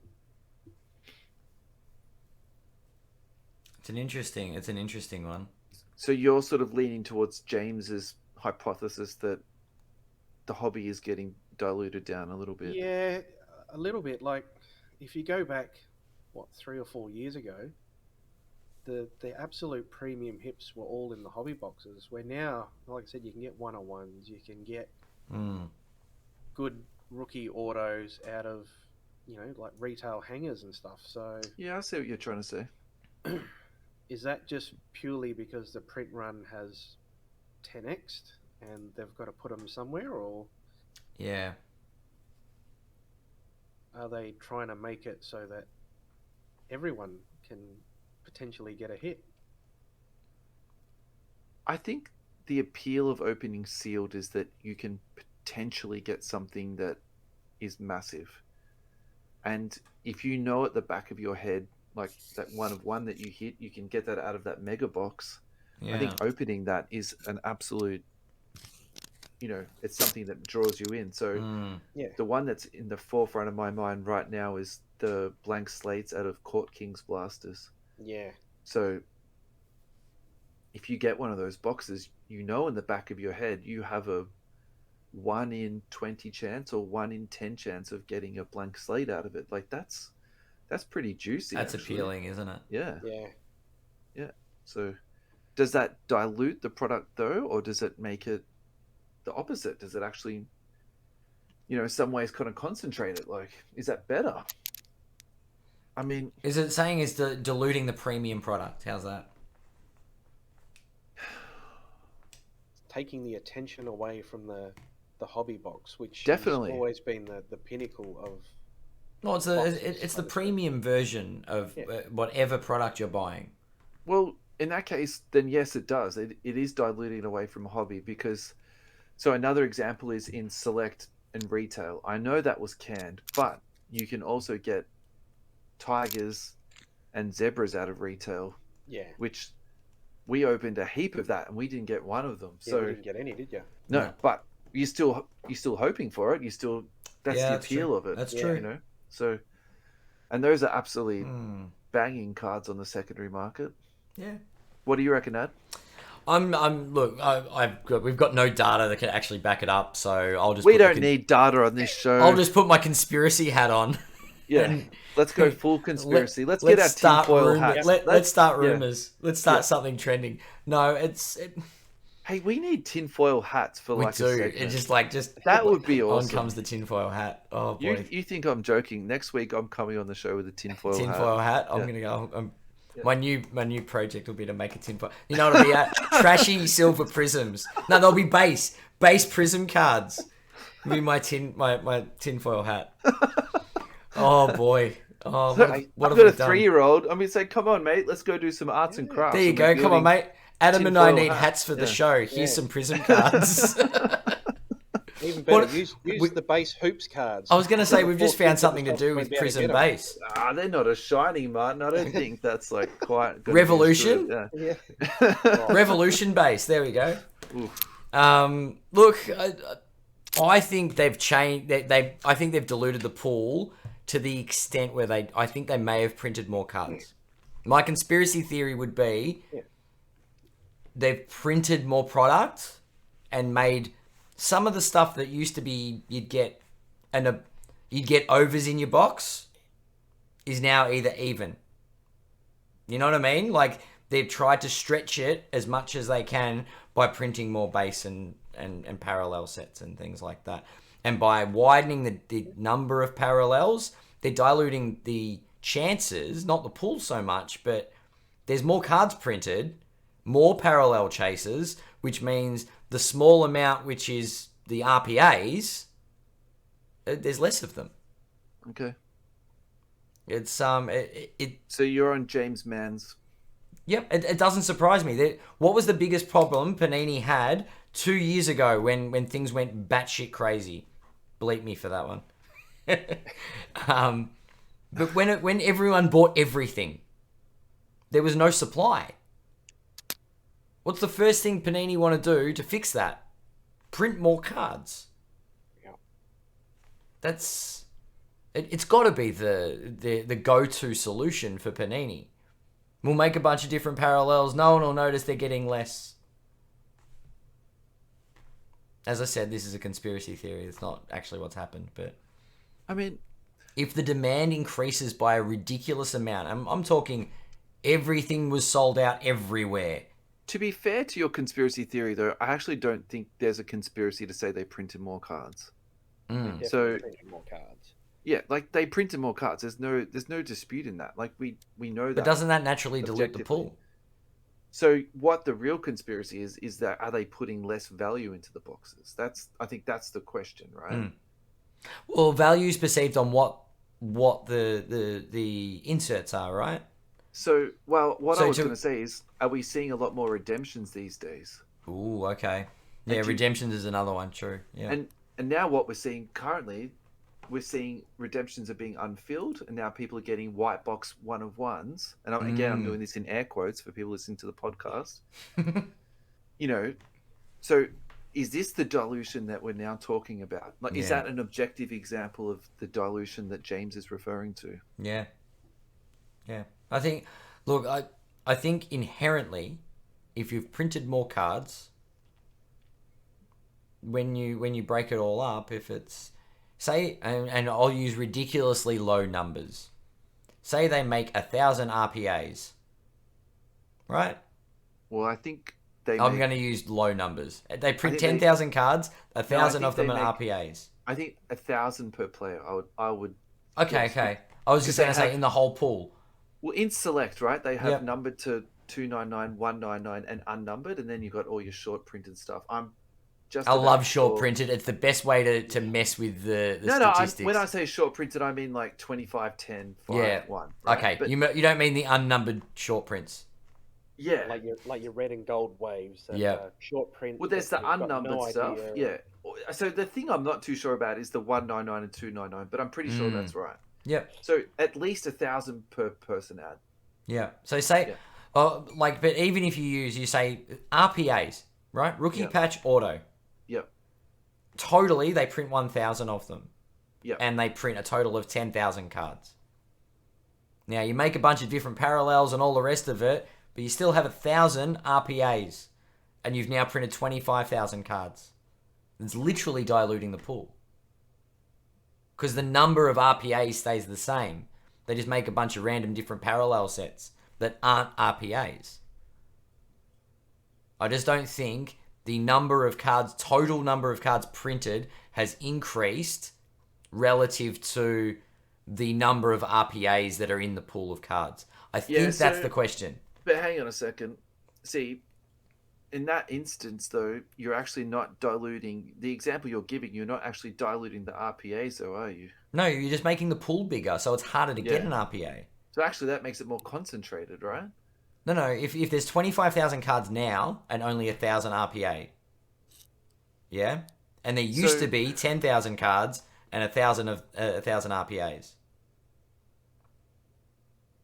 I think it makes the hobby boxes more diluted, but it makes the cards harder to hit. Yep. Which funnily enough, should increase the value of the RPAs. Yeah. But it's not, because everyone's got perceived value based on history. This is where we need someone smarter on the show to come and tell us the maths on this. But the only person that really knows the maths is the person that pushes the buttons at Panini. Yeah, but see, I think what I'm trying to say is that part of what you're saying I do agree with. I think that it makes it cards harder to get. Yeah. And then I also would probably then agree with now what James is saying. So actually then the hobby boxes are more diluted. So, all right. Take your point. We'll take RPAs out of it. Think about the gold to 10 in Prism. So that makes it really hard to hit that card. Yeah. If you've now got 5 new parallel sets to increase... But regardless of that, if you've increased the print run to double... Yeah, and they can only be numbered to 10, so there's no increase to how many there are. It's twice as hard to hit that card, Yeah. All right. I think that's what he meant by dilute the pool. What a thought bubble we're going to finish off this show with. That's just like... That was a quick one. We've now hit the 4-hour mark. This will be the 6-parter dedicated to one Facebook post. So Martin, any final thoughts, mate? Nothing really from me other than tuning into Game 7 tomorrow. Yeah, good luck. It's going to be exciting, isn't it? Adam, final thoughts? Final thoughts. I think I've sold myself on getting myself a Steph Curry rookie. I think he's an investment, literally. Yeah. And he's also going to win Finals MVP when the Warriors win the championship. Yeah. Whoever they play, I just think they're scary. Yeah, great. So I think thanks, Martin, for coming on the show, mate. We had an absolute ball with you. That was a really fun episode. That was a heap of fun. And I think we can also do a little bit of teasing. So we've had a really good, productive conversation with EJ Cards. So they'll be coming on as a sponsor in the very near future, if not next week. So I'm very, very excited about this. Adam, I hope you sort of share this excitement too. And yeah, that's awesome news. I remember we had a discussion at the hobby hangout and sort of started discussions. It's the start of the year, really, so it's taken us a little while to get there. But we're there. Yeah, so it's been good. Speaking of other bits of info, I almost forgot. Oh yeah. We do have, and we have. I'm going to apologize. We didn't mean to make you wait over an hour and a half to hear this. Actually. We kind of did. We kind of did. You had to listen to the whole episode. You know there are ways to cheat through that and just fast forward, right? But you could fast forward the answer to the question, though. Exactly. Yeah, you're right. We need to do the... Don't timestamp it in the show notes, though. They have to find it. All anyway, right, let's run this random. So last week... oh, God, I've got a guest camera up, so I'm not going to be able to do it on... I've got... that's all right. Well... We slabbed our sponsor, we're running a promotion. This is week 2. We did week 1 on Instagram. Yep. We've had slabbed, we're running with it for week 2. So like the page, tag some friends in, and so like both of our pages actually, and then tag some friends into the post. Yeah. We do have a winner to announce. You can hear me frantically clicking if you can in the background. Are you running the random as you speak, man? Yes. Wicked. All right. Are we ready for our week 2 winner? I'm ready. Fire Ant 008. Congratulations, Fire Ant. Yep. That could have been you, Martin, and they would have accused us of favoritism for sure. I was waiting for my name to come out and there'd be some sort of conspiracy theory. Oh no, we'll have to wait until we've got our hats made. People wearing Yeah, the yeah. Prism foiled hats. Yeah, definitely. But yes, that's All right. our winner for week 2. This goes for how many weeks? So week 5. So this is week 2 of week 5. Yep. Okay, so next thank week. you, Slabbed Cards, for promoting us. Yeah. Thanks heaps to Slab Cards. Where are people entering for week 3, Russell? I have no idea. It's going to be on our Twitter feed. So That's Twitter. Yep. At you can't comp this. Yep. Alrighty, guys. Thank you so much, and have Hang a on. lovely week. You didn't give us any final thoughts, Russell. I just gave you both final thoughts. You're not getting. You two announced final a thoughts. sponsor. That's not final thoughts. Really? Is your off-season purchase going to be a Steph Curry? No, that's. It's going to be a Ja Morant, isn't it? Just admit it. It's Ja I'm Morant or Jordan Poole. I'm addicted to prospecting, so Steph Curry is too much of a sure thing for me. Pick up an Anthony Edwards. That's too much of a sure thing for me too. Yeah, true. Yeah. Get in those Alrighty. OTE packs. That's all right. That's more up my alley. Alrighty, guys. Thank you so much. Take care of yourselves. Thanks, guys. Bye bye. So, yeah.